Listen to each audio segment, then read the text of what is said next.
Do you want to adopt a child? What?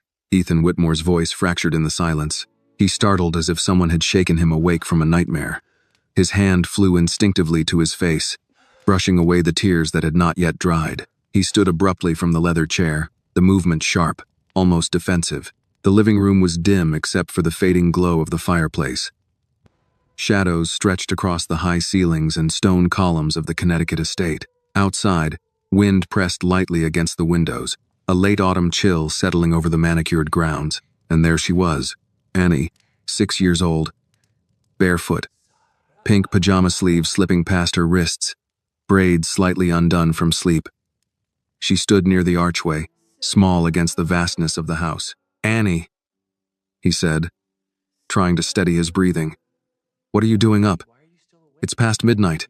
"I'm sorry," she replied softly. "I didn't mean to scare you." His pulse was still racing. "You shouldn't be in here alone," he added, straightening his shirt cuff out of habit. "Does your mother know you came inside?" "She's asleep," Annie said. "She worked late. Maria always worked late." The grandfather clock ticked steadily behind them. Annie didn't move away.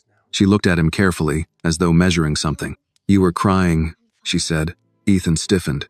"No, I wasn't." She shook her head gently. "You were." He turned toward the fire, jaw tightening. "I've heard you before," Annie continued. "Sometimes when I wake up early, or when Mom is finishing the upstairs rooms." His shoulders slowly lowered. "You sit in that chair," she said, pointing, "and you hold your face." She covered her cheeks with her small hands, copying him without mockery. "And you say you're sorry," she went on. "You say you couldn't give Mrs. Clare a baby." The words entered the room quietly but landed with weight. "You say after 5 times. It shouldn't hurt this much," Annie added. "And you say the doctors tried 2 times with the science way, the IVF way, and it didn't work." Ethan closed his eyes briefly. 5 miscarriages, 2 failed IVF cycles, 7 losses that had carved silent space into the walls of this house. "I didn't mean to listen," Annie said quickly. I hear things." He lowered himself slowly back into the chair, the strength draining from his posture. "You heard all that?"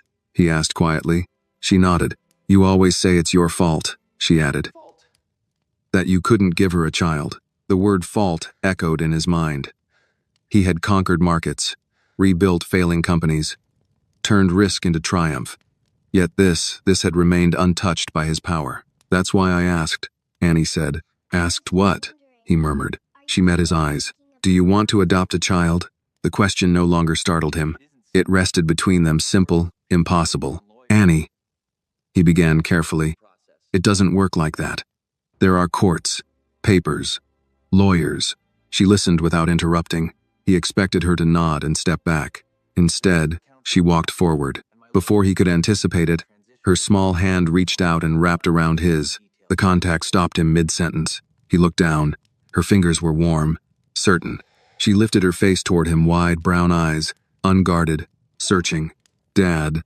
The word was soft, not dramatic, not rehearsed, just spoken. Ethan's breath caught in his throat. For 40 years, no one had ever called him that. Board members had called him brilliant. Investors had called him fearless. The press had called him self-made. But this was different. He felt her grip tighten slightly, as though she feared he might pull away. "I just wanted to see," she whispered. "If it fit." The innocence of it broke something open inside him. His hand trembled in hers. He had stood in hospital corridors watching hope slip away in sterile silence. He had held Claire as she grieved children who never took a first breath. And now a living, breathing child stood in front of him, holding his hand as though it already belonged to her. His vision blurred again, but this time he did not turn away. He knelt slowly so that he was level with her. "Annie," he said, voice thick with emotion he could no longer disguise. "You don't have to test words like that." Her eyes searched his face. "I don't?" she asked. He shook his head gently. When she said it again, "Dad," softer this time, it did not feel like a question. It felt like an answer. His composure, so carefully constructed over decades, dissolved in the quiet of that room. He pulled her gently into his arms. She was light, fragile, real. The mansion around them, the marble floors, the tall ceilings, the empty nursery upstairs seemed to fade into the background. For the first time in years, the silence inside the house was no longer hollow. It was waiting. Ethan stayed on the carpet longer than he meant to. holding Annie the way you hold something precious you don't trust the world with yet. Her small arms circled his neck, not tight, not desperate, just certain. That certainty was what undid him. When he finally eased back, Annie didn't flinch. She didn't recoil like she expected punishment for being bold. She just looked at him, eyes wide in the low firelight, as if she were waiting for the next part of the story. Ethan cleared his throat. His voice came out rough. "You were hungry, you said?" Annie nodded. He stood carefully, keeping his movements slow, like he was learning to be gentle with his own body. "Come on, let's get you water. And something small to eat." Her eyebrows lifted as if she'd heard a promise adults often didn't keep. Ethan walked with her toward the kitchen, his hand hovering near her shoulder without touching. Not because he feared her, because he feared the moment, feared that if he moved too quickly, the fragile, astonishing thing that had just happened would shatter like glass. The kitchen lights were dimmed, but a soft under-cabinet glow lit the countertops. Ethan opened the refrigerator and stared for a second, blankly, at food he rarely thought about at this hour. Claire cooked when she could. The staff prepared meals when they couldn't. But late at night, the refrigerator felt like a museum of good intentions. He pulled out a small container of grapes, a yogurt, and a neatly wrapped sandwich left from dinner. Then he poured a glass of water and set it on the counter with a napkin, the way Claire always did small courtesies that made the house feel less cold. Annie climbed onto a stool, swinging her feet slowly. Ethan placed the grapes in front of her. "Start with these. Slow, okay?" She nodded with the seriousness of a child who had learned that slow mattered. While she ate, Ethan stood at the sink and watched the dark window above it. Outside, the yard lights illuminated the bare branches and the long driveway leading to the gate. Everything beyond that gate was a world he controlled with money, security codes, and lawyers. Yet there were things he could not command. He never had been able to. He heard the smallest sound, Annie's spoon tapping the edge of the yogurt cup, and it pulled him backward through time.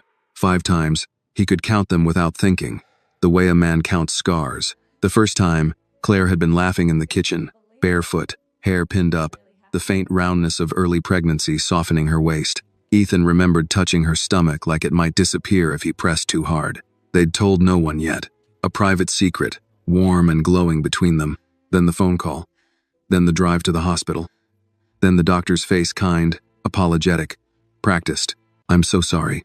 Ethan had stared at the doctor's mouth as if the words were in a foreign language. Claire had gripped his hand so hard his fingers went numb. In the car afterward, she had whispered, "It's okay. We can try again." He believed her. He believed the world was fair enough to give them a second chance. The second time, Claire didn't laugh as much. She didn't buy the tiny yellow onesie Ethan had seen her holding in a boutique window. She refused to name the baby. She said, "Not yet." The third time, Ethan started coming home early. He canceled meetings, refused dinners with investors, stopped flying unless he absolutely had to. He became a man who counted days and watched Claire's face for any shadow. The fourth time, he sat in a hospital chair with his head in his hands while Claire stared at the ceiling, silent tears tracking into her hairline. She didn't say, "It's okay" anymore. The fifth time, she didn't cry. She just lay there, hollow-eyed, and asked in a voice so flat it frightened him, "What did we do wrong?" Ethan had wanted to shout at the universe, to smash something expensive, to write a check so large God himself would have to take it seriously. But he had only held her hand, because there was nothing else to do. Then came IVF. Ethan could remember the first consultation with the fertility specialist like he remembered mergers and market crashes. Bright office, soothing beige walls, pamphlets stacked like hope you could pick up and carry. The doctor had spoken calmly about statistics and protocols, about retrieval and transfer and success rates. Claire had nodded, dutiful, brave. Ethan had told himself this was finally something he could fix. They were Whitmores. They had resources. They could buy time, buy the best science, buy another attempt if the first failed. The first cycle failed anyway. Claire sat on the edge of the bed at home, holding the test in her hand as if it were radioactive. Ethan watched her shoulders collapse like a building losing its support. The second cycle failed too. After that, Claire stopped talking about baby names altogether. She stopped walking past the nursery at the end of the hall. She started leaving the house less. When she smiled, it looked like something she was borrowing. And Ethan began to sit in the living room at night, the lights off, his mouth forming words he didn't remember saying until he heard them echo back from the dark. I'm sorry. I couldn't give you a child. He had blamed himself because blaming himself felt cleaner than blaming life. A small voice pulled him back to the present. Sir? Annie had paused with a grape between her fingers. Are you mad at me? Ethan turned quickly. No. No. Sweetheart. He softened his tone, surprised at how natural the word sweetheart felt in his mouth. I'm not mad. Annie studied him. Then, why are your eyes shiny? He swallowed. The truth sat too close to the surface now. He could feel it pressing against his ribs. Sometimes grown-ups get sad, he said carefully. Even when nothing bad is happening right then. Annie nodded as if she understood more than she should. She picked up another grape and ate it slowly. Ethan watched her small hands, the way she wiped her fingers on the napkin without being told. Maria's training. Yes, but also something else. An instinct to keep things neat so no one would be annoyed. A child, learning to take up less space. It made his chest ache. Upstairs, a floorboard creaked. Then, footsteps soft, familiar. Claire appeared in the kitchen doorway in a robe, hair loose, face pale with sleep. She blinked at the scene. Her husband in rolled sleeves, a child on a stool, grapes and yogurt on the counter like a midnight picnic. Her gaze flicked to Ethan's face. She saw the redness around his eyes, the dampness he hadn't fully hidden. Then her eyes moved to Annie. Annie froze, spoon hovering midair. I'm sorry, Mrs. Claire, she whispered, words rushing. I was hungry and I didn't want to wake my mom and I. Claire crossed the room in 2 quiet steps and rested a hand lightly on Annie's shoulder. Not possessive, not performative, just steady. It's okay, Claire said, voice husky from sleep. You're not in trouble. Annie's shoulders loosened a fraction. Claire looked at Ethan. Her eyes asked a question she didn't speak out loud. Ethan's throat tightened again. He nodded once, small, almost imperceptible. His mind replayed the moment in the living room. Annie's hand on his, the soft word Dad breaking through decades of silence. Claire's lips parted. Ethan, he could have lied. He could have said she wandered in. He could have brushed it aside like an awkward incident. Instead, he let the truth stand between them. She asked me something, he said quietly. Claire's eyes held his. What did she ask? Ethan inhaled, and for the first time in a long time he didn't try to control how it sounded. She asked me if I wanted to adopt a child. The kitchen went still. Annie stared at her yogurt like it might save her. Claire's hand remained on Annie's shoulder, but it trembled slightly. Ethan watched Claire's face change surprise first. Then something deeper, older. Grief, yes, but also a flicker of longing so sharp it was almost painful to witness. Claire looked down at Annie. Did you ask that, honey? Annie nodded once, small and brave. I heard him, she whispered. I heard him crying. Claire closed her eyes for a moment, as if absorbing the weight of the last decade in one breath. When she opened them, they were wet. Ethan stepped closer to his wife. Not to comfort her the way he always did with careful words and controlled calm, but simply to be near her. Claire spoke softly, almost to herself. 5 times, her voice broke on the number. And 2 more with IVF. If this story touched your heart, take a moment to like this video and share your thoughts in the comments. Tell us where you are watching from, and what part of Ethan and Annie's journey stayed with you the most. And if you believe in second chances, quiet courage, and the kind of love that finds us when we least expect it. Subscribe to the channel so you never miss another story.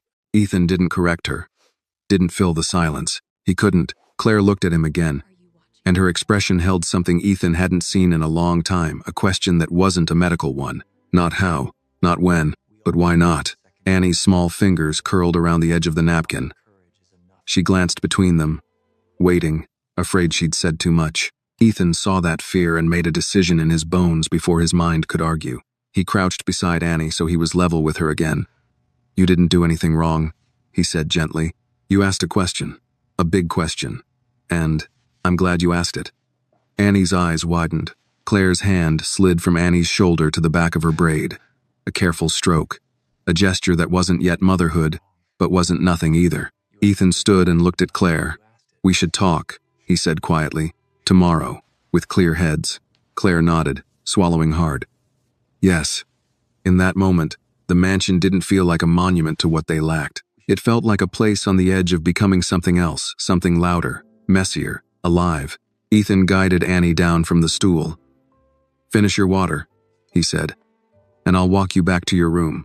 Annie took the glass with both hands and drank in small, careful sips. As she did, Ethan glanced toward the dark hallway that led upstairs, toward the door at the end, where the nursery waited behind silence and dustless perfection. For the first time, he didn't see it as a room he had failed to fill. He saw it as a room that had been waiting for the right knock. And tonight, a 6-year-old girl had found the courage to knock twice. Claire didn't sleep after the kitchen. Ethan could tell, even without looking at the digital clock on his nightstand. There was a certain stillness to a person who was awake but refusing to move, as if motion might tip the balance of fragile thoughts. Beside him, Claire lay on her back with her hands folded over her stomach, staring into the dark like she was watching a movie only she could see. Ethan turned onto his side. Claire. A pause. Then, quietly, I'm here. He reached for her hand. She let him take it, but her fingers were cold. Down the hall, the house settled with soft creaks, the kind of old, dignified sounds that came from expensive wood and silent heating vents. Somewhere below, the last embers in the fireplace would be turning to ash. Ethan spoke carefully, like every word mattered. About what Annie said. Claire's breath caught. Don't, she whispered. Not yet. He didn't argue. He knew the shape of her fear. He lived inside his own version of it. So he lay there, holding her hand, and listened to the distance between them fill with everything they'd never said out loud. At some point, Claire's grip tightened. When she said it, she murmured, voice barely there. I felt something. Ethan stared into the dark. So did I. She turned her head slightly. I'm scared. Me too, he admitted. The honesty didn't solve anything, but it softened the room. Eventually, the exhaustion of months, years pulled Ethan into a thin, uneasy sleep. He woke before dawn to the smell of coffee. For a moment, he didn't recognize it. Coffee in this house usually came from a timer or from staff. Not from Claire. Not at 5:30 in the morning. He found her downstairs in the kitchen wearing a sweater over her pajama pants, hair pulled into a loose knot. She stood at the counter with 2 mugs, hands wrapped around one like it was a lifeline. She looked up when he entered. Her eyes were puffy, but clear. Morning, she said softly. Ethan sat across from her at the island. The stone was cool beneath his forearms. He stared at the steam rising from his mug and tried to find his voice in it. Claire spoke first. She's 6. Yes, Ethan said. She's Maria's, Claire continued, slow and deliberate, as if naming facts would keep them from dissolving into emotion. She's been around us her whole life. Yes. Claire's mouth tightened. And she called you. She stopped. The word refused to pass her lips. Ethan swallowed. She did. Claire looked down at her mug. Ethan, I don't know if I can survive hoping again. He didn't rush to reassure her. He had promised too many things over the years with confidence that later turned into ash. So he answered with the only truth that felt stable. Neither do I. Claire's shoulders sagged. Then why am I even thinking about it? Ethan leaned forward. Because you heard her. Because you saw her face. Because... His voice broke, and he forced it steady. Because you wanted to believe it could be different. Claire closed her eyes for a long moment. When she opened them, tears sat on her lashes but didn't fall. I'm not worried about loving her, she said. I'm worried about what it will do to her if this doesn't work. Ethan felt a cold knot form in his stomach. What do you mean? Claire looked toward the hallway that led to the rest of the house, then lowered her voice. If we even consider this, and then the court says no, or Maria changes her mind, or someone decides it's inappropriate, or... Her throat tightened. Annie will think she wasn't chosen. She'll think she wasn't good enough. Ethan sat very still. He had spent years grieving children he never held. But the idea of harming a child who was already alive, already looking at them with that cautious bravery, terrified him in a way he hadn't expected. Claire's voice softened. And what if I can't be what she needs? What if I'm too... broken? Ethan reached across the counter and covered her hand. Claire, you are not broken. She gave a small, bitter laugh. Ethan, my body. He stopped her gently. Your body has been through hell. That's not the same as being broken. Claire stared at his hand on hers, as if she was deciding whether to accept the kindness. I used to picture it, she whispered. A little voice in the hallway, tiny feet, a backpack by the door. Her eyes lifted to his. I pictured someone calling you, Dad. Ethan's throat tightened again. He didn't look away. Claire nodded slowly, as if confirming something inside herself. When Annie said it last night, I hated how much I wanted it. Ethan didn't try to deny it. I wanted it too. The kitchen was quiet except for the faint hum of the refrigerator. Then Claire said, almost in a single breath, Do you think Maria would ever agree? Ethan hesitated. He saw Maria's face, proud, careful, watchful. The way she held Annie's hand when they crossed the driveway. The way she kept her voice respectful without ever sounding small. I don't know, he admitted. But we owe her honesty. Claire nodded once. Today, she said. Not later.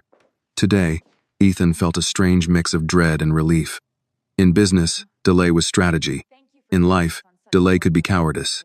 Okay, he said quietly. Today, at 7 o'clock, Maria arrived through the side entrance, hair tucked beneath a scarf, winter coat still on. She paused when she saw Ethan and Claire waiting in the kitchen instead of rushing off to meetings and errands. Her gaze flicked between them, assessing. Mrs. Whitmore, Mr. Whitmore. Maria, Claire said gently, can we talk? Maria's expression didn't change, but something in her posture tightened. Of course, Ethan cleared his throat. About last night, Maria's eyes sharpened. Annie was in the main house. Claire nodded. She was hungry. She came for water. She didn't do anything wrong, Maria's jaw set anyway. She shouldn't have been here. I've told her. Ethan lifted a hand, not to silence, but to slow the rush of guilt that always came first for people like Maria, people who had to protect their jobs as much as their children. She wasn't sneaking, Ethan said. She came to the kitchen. She saw me. Maria's eyes narrowed. Saw you doing what? Ethan felt heat climb his neck. He hated being exposed, hated being anything other than composed. But he had asked for this conversation, and he would not hide behind his money. She heard me, he said. She heard me talking. Claire's voice was soft. She heard us. Over the years, Maria's mouth tightened. Her gaze drifted to the counter, then back to them. She listens. She's perceptive. Ethan nodded once. Last night, she asked me a question. Maria's eyes moved to his face. What question? Ethan swallowed, then said it plainly. She asked if I wanted to adopt a child. The air changed. Maria's eyes widened for a fraction of a second before she pulled control back over her expression. She asked that? Claire nodded. Yes. Maria's voice went careful. She's a child. Sometimes children say things they don't understand. Ethan recognized the instinct. To protect Annie by minimizing the risk. To protect herself too. She understood enough, Ethan said quietly. She knew we've tried. She knew the numbers. He glanced at Claire, then back to Maria. She knew about the miscarriages, about the IVF. Maria's face hardened not with anger at Annie, but with distress at what she'd carried alone. She shouldn't know that, Maria whispered. Claire's eyes filled. No, she shouldn't. Maria pressed a hand to her forehead like she was fighting off dizziness. I never told her. Ethan didn't accuse. I'm not blaming anyone. I'm saying she's been living in a house full of silence, and children fill silence with their own meanings. Maria's hand dropped. Her gaze sharpened again, protective. Mr. Whitmore, Annie is not a solution. The words were calm, but steel lived inside them. Ethan nodded slowly. You're right. Claire stepped forward just a little, voice trembling but sincere. Maria, we're not asking because we want to take something from you. We're asking because we care about her. Maria's eyes flashed. Caring is not the same as raising. Ethan held her gaze. Then tell us what raising looks like to you. Maria studied him for a long moment. Then her voice softened. Not much, but enough to show the truth underneath her pride. It looks like stability, she said. It looks like a child who doesn't feel like she has to earn a place in a room. Claire's breath caught. Maria continued. Her words measured. Annie is polite because she's learned politeness keeps people from being angry. She tries to be small because being small keeps her safe. Ethan felt the knot in his stomach tighten. Maria's eyes flicked toward the ceiling. as if she could see Annie sleeping in the quarters above the garage. "She loves you both," she said quietly. "In her way. She watches you. She worries." Claire's tears spilled then, silent and unchecked. "I don't want her to worry," she whispered. Maria looked at Claire, and for the first time, something in her expression softened recognition from one woman to another. "You don't know what it feels like," Maria said gently, "to be her mother and still not be able to give her everything." Ethan spoke before he could overthink it. "Then let us help." Maria's eyes sharpened again. "Help is temporary." Claire wiped at her cheeks. "Not if it's done right." Maria looked between them. "And what is right to you?" Ethan's voice was low, steady. "It's not replacing you," he said. "It's not pretending money makes a family. It's committing, legally, publicly, permanently, with you still in her life." Maria's breath caught. "An open adoption," she said, the term careful on her tongue. Claire nodded. "If that's what you would want, if that's what Annie would need." Maria didn't answer immediately. She stared at the countertop, at the steam rising from the coffee, as if reading a future she didn't trust. Then she said quietly, "You're asking for something that can't be undone." Ethan nodded.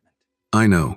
Maria's voice dropped even lower. "And if you change your mind?" Claire's face tightened, wounded by the question but understanding it.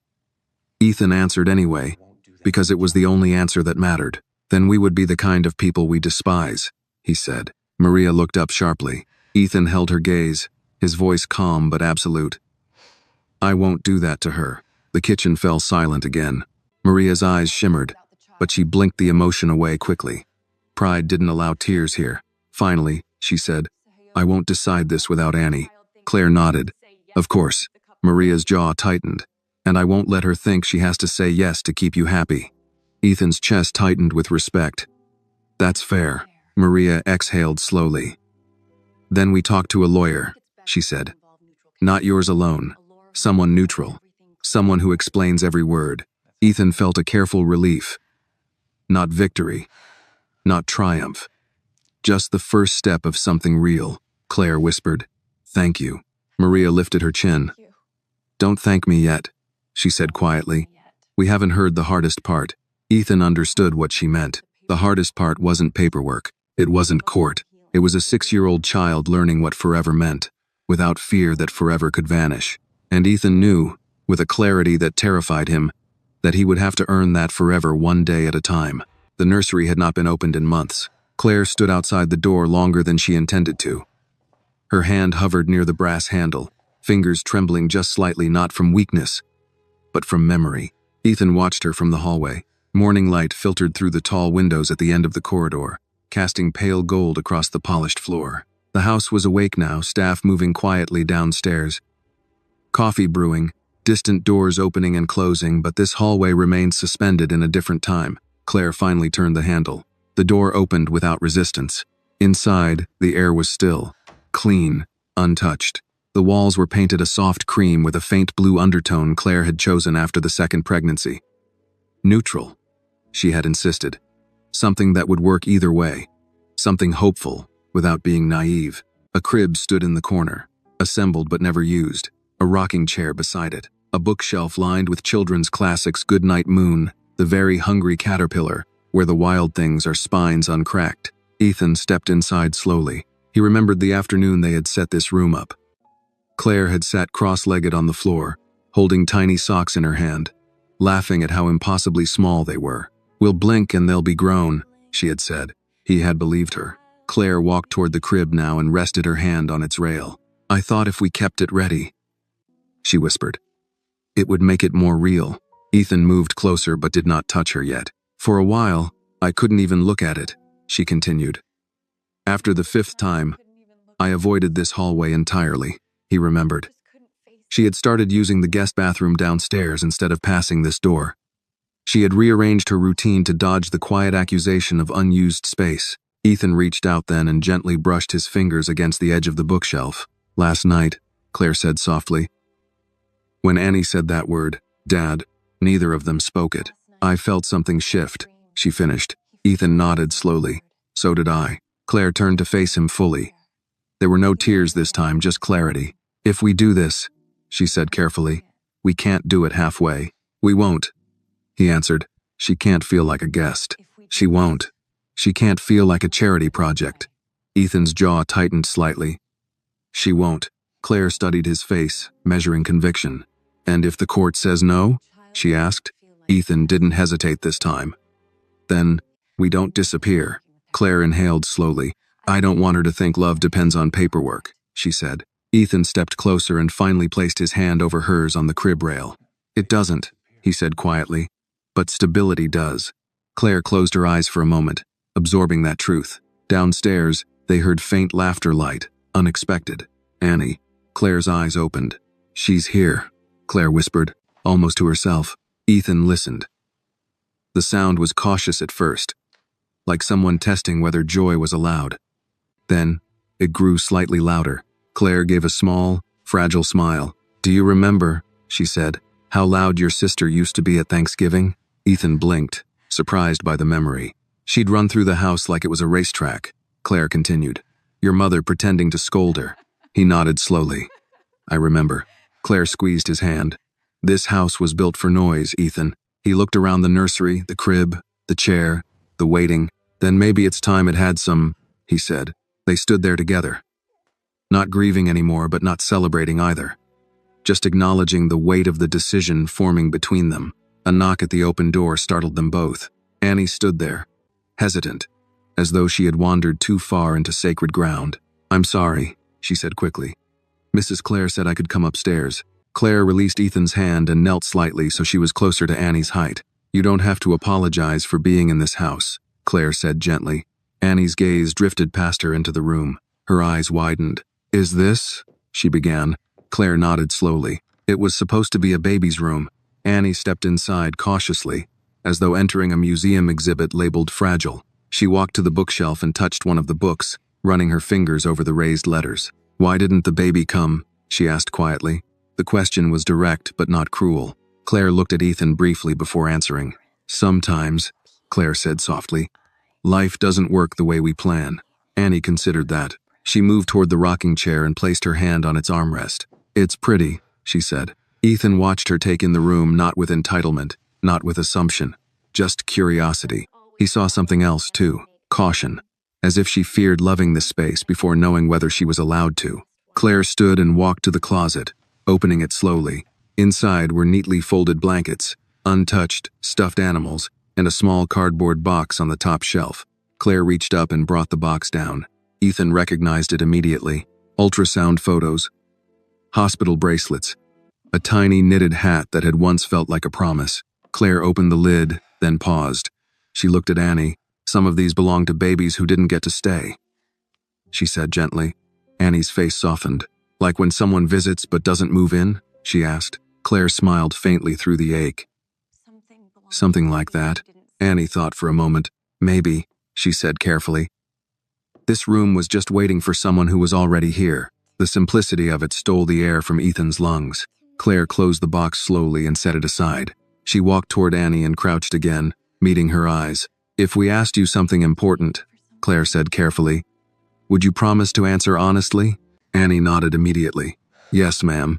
Claire hesitated at the formality but let it pass for now. If, Claire began, then corrected herself.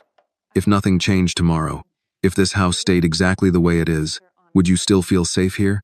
Annie looked around the room again, then back at Claire. Yes, she said softly. Ethan felt something settle inside him, not certainty, not yet, but direction. Claire glanced at him. He understood the look. This wasn't about rescuing anyone. It was about choosing. Ethan stepped forward and knelt beside Claire. Annie, he said gently, there are some big conversations happening. They're not decisions yet, just conversations. Annie nodded, serious. But whatever happens, he continued, you don't have to earn a place here.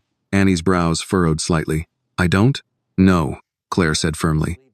You don't. Annie looked between them, absorbing the words carefully, as though testing whether they might disappear. Then she did something small but profound. She walked over to the crib and touched it lightly. Can I sit in the rocking chair? She asked. Claire glanced at Ethan, and for the first time in years, the answer didn't carry fear. Yes, Claire said softly. You can. Annie climbed carefully into the chair and began rocking gently. her small feet barely reaching the floor. The motion filled the room with the faint creak of wood, a sound the space had never known. Ethan watched the chair move back and forth, back and forth. The room that had once held silence like a wound now held movement, and as the morning light grew stronger across the nursery floor, Ethan understood something quietly, but completely. Some rooms wait for children who are born into them. Others wait for children brave enough to knock. Maria stood at the ironing board in the staff quarters above the garage, pressing one of Ethan's white dress shirts with steady, practiced movements. The small apartment smelled faintly of starch and lavender detergent. The window over the sink looked out toward the back lawn, where frost still clung to the grass in pale silver patches.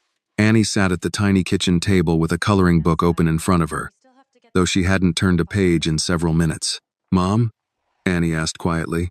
Maria didn't look up. Are you mad?" The iron paused mid-glide. Maria set it upright carefully before answering. "Why would I be mad?" Annie traced the outline of a flower with her finger instead of the crayon. "Because I asked Mr. Whitmore something big." Maria turned slowly. There it was.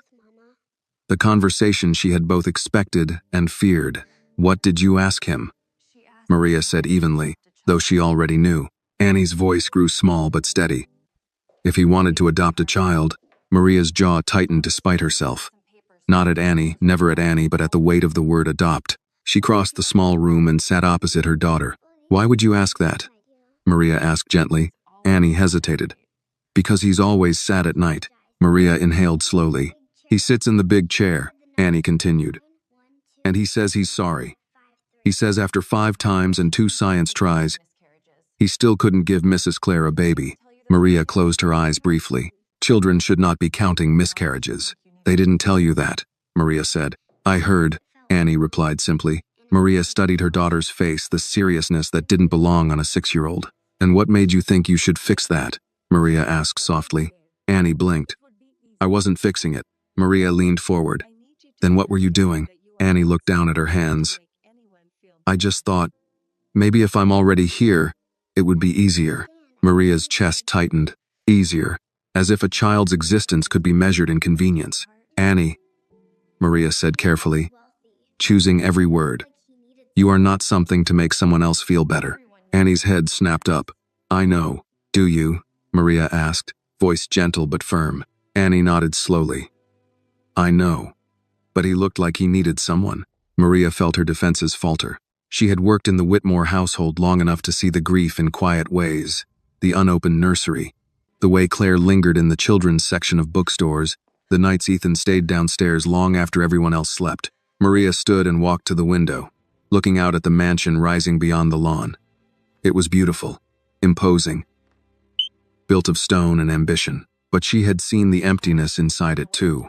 "You cannot give yourself away because you think someone is lonely," Maria said quietly, still facing the glass. "I wasn't giving myself away," Annie said. Maria turned. "What were you doing then?" Annie hesitated, then answered with surprising clarity.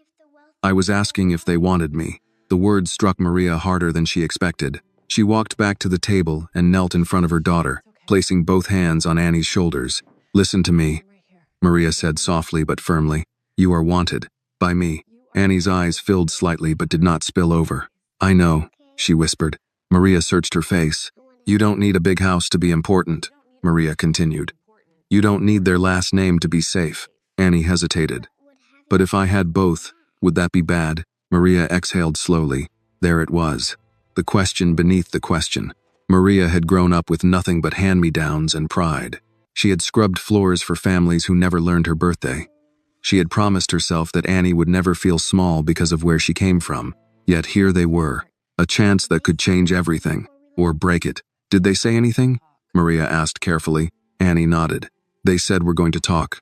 Maria closed her eyes briefly. Of course they were. Later that afternoon, Maria entered the main house through the side door as she always did, apron folded neatly over her arm. The scent of roasted chicken and thyme lingered from lunch preparations. The space felt different today, quieter in a way that wasn't heavy. Claire stood near the kitchen island, hands clasped. "Maria," she said softly, "do you have a minute?" Maria placed the apron down and met her gaze evenly. "I always have a minute for you." Ethan joined them from the hallway, jacket off, sleeves rolled. "Not the CEO." Not the man on magazine covers. Just Ethan. We've been thinking, Claire began. Maria's posture straightened subtly, pride rising to full height. We don't want to pressure you, Ethan said quickly. Or Annie. Maria held up a hand. Before you say anything else, I need to say something. They fell silent. Annie is not a blessing you get because you suffered, Maria said calmly. She is not compensation for miscarriages. She is not a solution to grief. Claire's eyes glistened, but she nodded. We know, Maria continued, voice steady. If you ever make her feel like she owes you happiness, I will walk out of this house with her and never look back. Ethan did not flinch. You're right, he said simply. Maria studied him for signs of offense. There were none. Claire stepped closer. We don't want to replace you, she said. We don't want to erase where she comes from. Maria's chin lifted. She comes from me. Yes, Claire said softly. And that would never change. Silence stretched between them, not hostile, but charged with history. Ethan spoke carefully. If we do this, it would be open, transparent, legal, with your consent at every step. Maria watched him, searching for weakness. You would still be her mother, Claire added. Always. Maria swallowed. And if the court says no? She asked. Then nothing changes, Ethan replied. Except that she knows she is loved by more than one household. Maria's breath wavered. She thought of Annie sleeping under a thin quilt some winters, thought of tuition bills, thought of college, thought of a room upstairs in the mansion that had been waiting for a child who never came. Do you love her? Maria asked bluntly. Claire answered without hesitation. Yes. Ethan didn't add flourish. I do. Maria studied their faces long enough to recognize the difference between pity and commitment. Finally, she nodded once. We speak to a lawyer, she said. A good one, not someone who rushes. Ethan nodded immediately. Agreed. And Annie decides with us, Maria added. Claire's voice was steady now. Of course. Maria picked up her apron again, tying it around her waist. Then we move slowly, she said. Because forever should never be rushed. Ethan felt the truth of that settle deep. Annie's laughter drifted faintly from the backyard, where she was chasing fallen leaves across the lawn. Maria glanced toward the sound. She doesn't know what forever costs yet, Maria said quietly. Ethan looked toward the window too. I do, he replied. And for the first time, the cost didn't frighten him. The following Monday, the sky over Hartford was the color of brushed steel. Ethan drove. He could have sent a driver. He could have arranged a private meeting in his office overlooking Manhattan. But this conversation did not belong in a boardroom. It did not belong in a place where his name opened doors before he even knocked. Claire sat beside him in the passenger seat, hands folded neatly in her lap. Maria and Annie were in the back. Annie had insisted on wearing her best cardigan, the pale blue one with tiny pearl buttons, though no one had told her this was a special occasion. To her, it was just a talk. To the adults, it was a line in the sand. They pulled into a modest brick building near Bushnell Park. A brass plaque near the entrance read, Evelyn Carter, family law attorney. No relation to Ethan. He had chosen her precisely because she had never represented him before. Inside, the office smelled faintly of coffee and paper. Framed degrees lined the walls, alongside photographs of families, weddings, adoptions, newborns swaddled in hospital blankets. Evelyn Carter was in her late 50s, silver hair pulled into a neat twist at the nape of her neck. Her handshake was firm, unhurried. Mr. Whitmore, she said evenly. Mrs. Whitmore. Miss Hernandez. Maria's back straightened at the use of her last name. And this must be Annie. Annie nodded politely. Yes, ma'am. Evelyn smiled. You can call me Miss Carter. They settled into a small conference room with a round oak table, no hierarchy of seating. No head of the table. Ethan noticed that immediately. That's intentional, Evelyn said, catching his glance. No one sits at the head when we're talking about children. He gave a small nod of respect. Evelyn folded her hands. I understand we're discussing a potential open adoption.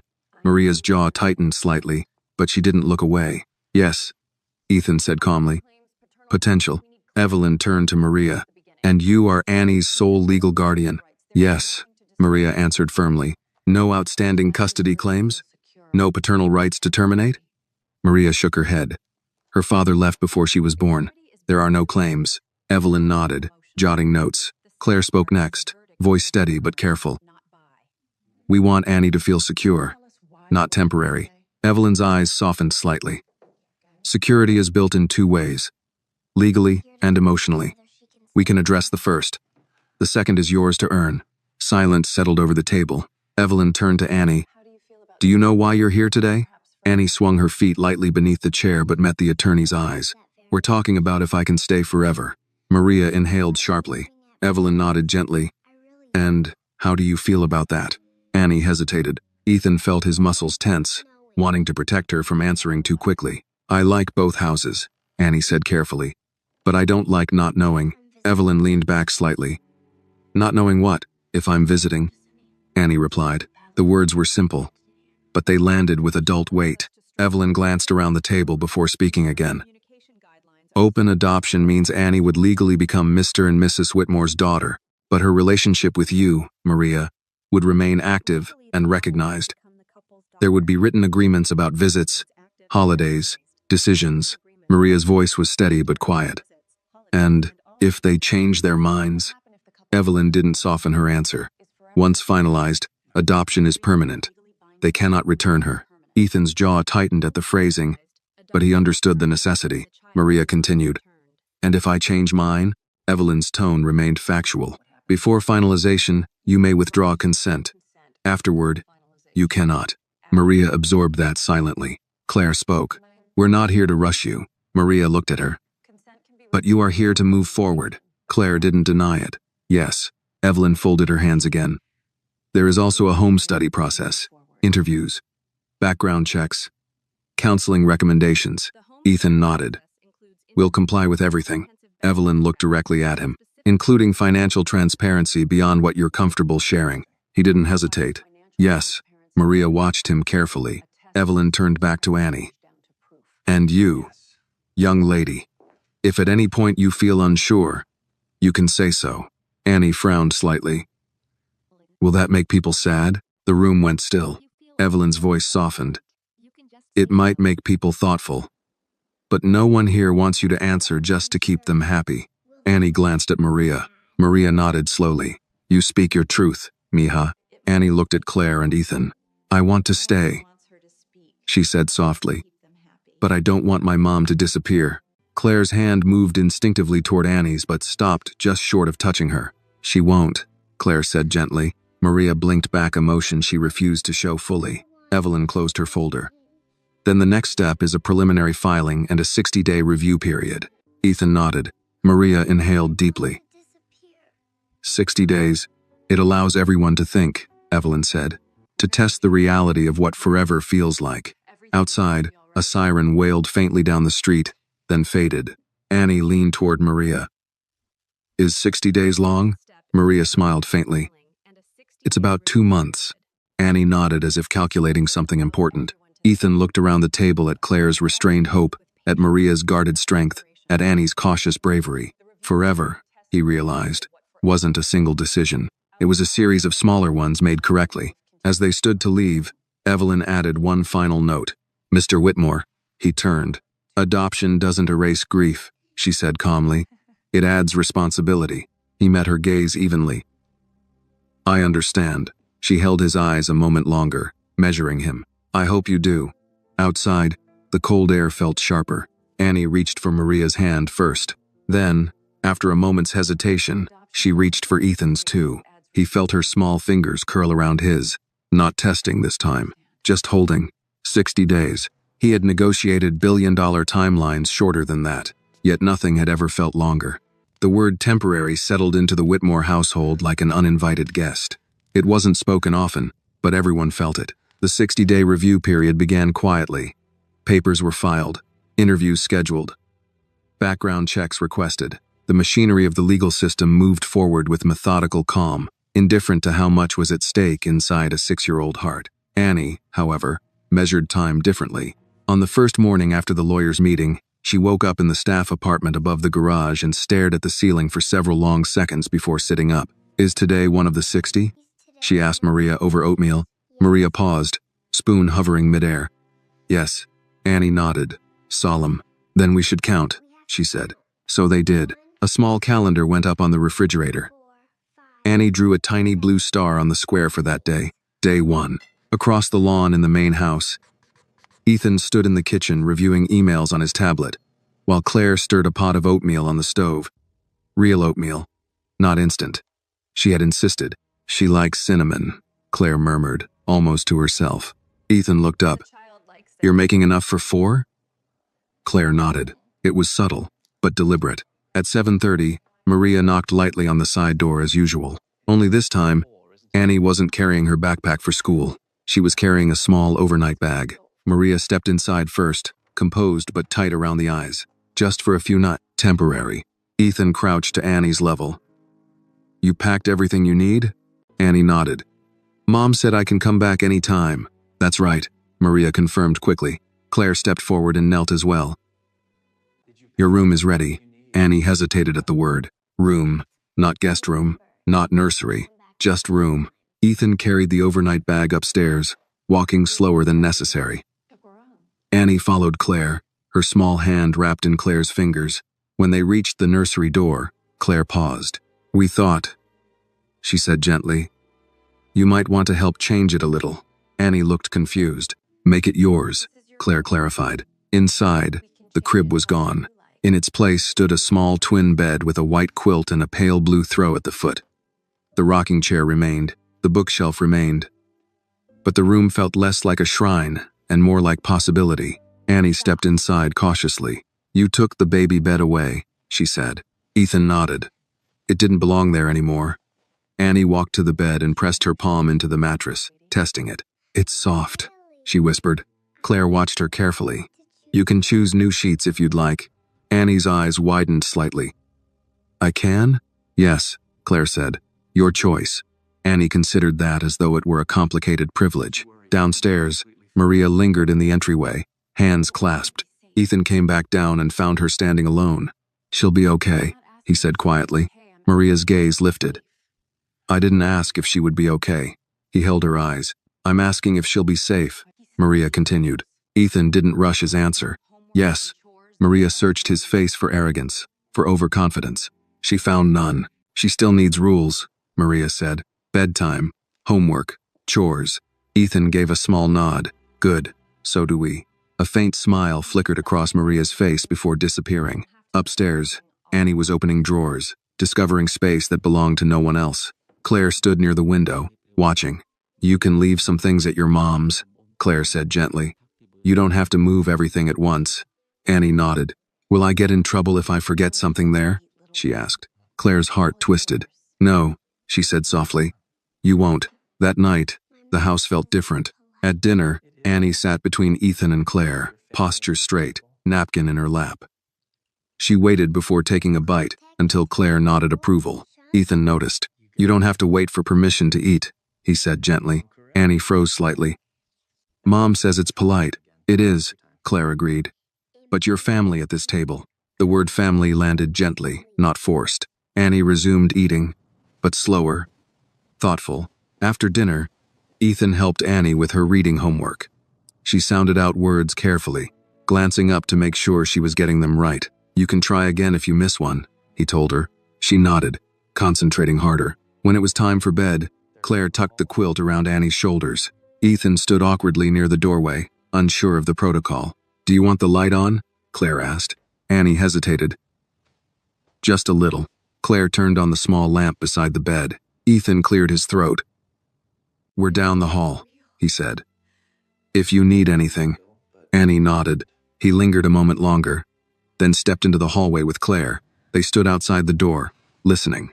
Inside, there was no crying, no protest, just the faint rustle of sheets. Claire exhaled slowly. It feels real. Ethan nodded. Too real? She asked. He thought about that. No, he said. Just earned. They went to bed unsure whether sleep would come easily. It didn't. Around 2 a.m, Ethan woke to the sound of soft footsteps. He sat up instantly. A small shadow stood in the doorway. Annie, he whispered. She walked toward the bed slowly. I couldn't tell if I was still here, she admitted. Claire sat up too, her voice thick with sleep. What do you mean? Annie looked down at her feet. Sometimes when I wake up somewhere new, I think maybe it was a dream. Ethan felt his chest tighten. He swung his legs over the side of the bed and crouched in front of her. This isn't a dream, he said gently. Annie studied his face carefully, as though verifying truth. Can I check? She asked. Ethan blinked. Check what? She reached out and touched his arm, then Claire's hand, then she nodded slightly. Okay, she said. Ethan didn't ask what that meant. Do you want to sleep here tonight? Claire asked softly. Annie hesitated, then shook her head. No, I'll go back. She turned and padded down the hallway alone. Ethan and Claire listened as her bedroom door clicked shut. Claire lay back slowly. She's testing the walls, she whispered. Ethan stared at the ceiling. No, he said quietly. She's testing us. Day 2 would come in the morning. And temporary, he realized, was not about time. It was about trust. Day 5. 5 small blue stars marked the calendar in the staff apartment. Annie had insisted on drawing each one herself before school. Even though she was now sleeping in the main house, she still went upstairs to Maria's kitchen every morning before class. Not because she had to, because she wanted to. Ethan noticed. He watched from the kitchen window as Annie crossed the lawn with her backpack bouncing lightly against her shoulders. Frost still clung to the edges of the grass. Maria would be waiting with her coat on, coffee mug in hand, pretending not to count the seconds. Temporary had changed the rhythm of the house. It had not changed Annie's loyalty. That evening, after homework and dinner, Claire sat beside Annie at the dining table with a stack of school forms. Emergency contact, Claire read aloud gently. We'll need to update this if the adoption moves forward. Annie traced the edge of the paper with her finger. Does that mean I don't put Mom anymore? She asked. Claire's heart squeezed. No, she said carefully. It means you might have more than one. Annie nodded slowly. Ethan, sitting across the table, studied her expression. She didn't look confused. She looked cautious. Later that night, Ethan found Annie sitting cross-legged on the living room rug, coloring carefully inside the lines of a picture she had brought from the staff apartment. He sat down opposite her. What are you drawing? He asked. My family, she replied without looking up. He watched as she shaded 3 figures in soft brown, peach, and tan. Maria stood on the left, Claire on the right, Annie in the middle. Ethan hesitated. Where am I? He asked gently. Annie paused. Then she picked up a different crayon. She drew him slightly behind her, one hand resting on her shoulder. Ethan felt something tighten in his chest. Why behind? He asked softly. Annie shrugged. So you can't leave first. The innocence of it pierced deeper than accusation ever could. He didn't respond immediately. Instead, he reached forward and added something small, a sun in the corner of the page. Annie watched him. You don't have to stand back there, he said quietly. I'm not planning on leaving. She didn't argue, but she didn't move him either. That night at bedtime, Claire tucked Annie in as usual. Good night, Claire said softly. Annie hesitated. Good night, ma'am. Claire froze slightly, though her expression didn't harden. You don't have to call me ma'am, she said gently. Annie looked uncertain. That's respectful. It is, Claire agreed. But respect doesn't require distance. Annie stared at the quilt. What should I say then? Claire swallowed. You can call me Claire, she offered carefully. Annie's face tightened slightly. That feels wrong, she whispered. Claire nodded slowly. Then we'll take our time. She turned off the lamp and left the door slightly open. In the hallway, she found Ethan waiting. She still won't say it, Claire murmured. Ethan nodded. It's only day 5. Claire leaned against the wall. She calls you Dad. Ethan exhaled slowly. She tested it, he said. Once. Claire studied him. And? His voice dropped lower. I didn't stop her. Claire's eyes filled, but she didn't look away. She won't call me Mom, she said quietly. Ethan stepped closer. Maybe she's protecting you. Claire frowned slightly. From what? From losing it again, he answered. The thought settled heavily between them. Inside her room, Annie lay awake, staring at the ceiling. She whispered the words softly into the dark. Mom. It felt big. Too big. She tried again. Mom. The sound made her chest ache in a way she didn't understand. She rolled onto her side and hugged her pillow instead. Downstairs, Ethan poured himself a glass of water instead of bourbon.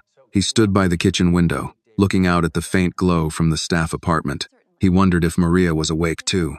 He suspected she was. Temporary was hardest at night. The next afternoon, a social worker named Mr. Douglas arrived for the preliminary home study. He was middle-aged, neatly dressed, with kind but observant eyes. He spoke to Ethan and Claire in the study, first asking about discipline, about education plans, about expectations. Then he requested to speak with Annie alone. Maria was present but seated quietly in the corner. Mr. Douglas smiled gently. Annie, do you feel safe in this house? Annie nodded. Do you feel safe with Mr. and Mrs. Whitmore? Another nod. Do you feel safe with your mom? Annie looked at Maria immediately. Yes. Mr. Douglas smiled slightly. Good. He leaned forward gently. If the adoption happens, what are you most excited about? Annie thought carefully. Not packing a bag, she said. The adults in the room went very still. Mr. Douglas didn't react visibly, but his pen paused. And what are you most worried about? He asked gently. Annie looked at her hands. That if I say the wrong thing, it goes away. Maria inhaled sharply. Ethan felt the truth of that sentence hit him square in the